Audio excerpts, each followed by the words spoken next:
అందరికీ ఆంగ్ల నూతన సంవత్సర శుభాకాంక్షలు. ఒక పద్యం.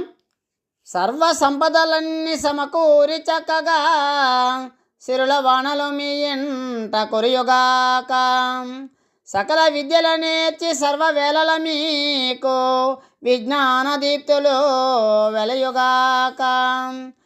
అన్ని సమయాల ఆరోగ్య భాగ్యాలు విరివిగా మీ ఎంట విరియుగాక. మీ మంచి గుణములే మీకు బలముగూర్చి విశ్వాన మీ కీర్తి వెలుగుగాక. నూతన వత్సర వేళ వినూత్న రీతి ఇల్లు పిల్లలతో విలసిల్లుగాక. 7 కొండల నెలకొన్న 7 గడయే దివ్యమైన శుభములా నందించుగాక. ఈ వీడియో మీకు నచ్చినట్లయితే లైక్ చేయండి, షేర్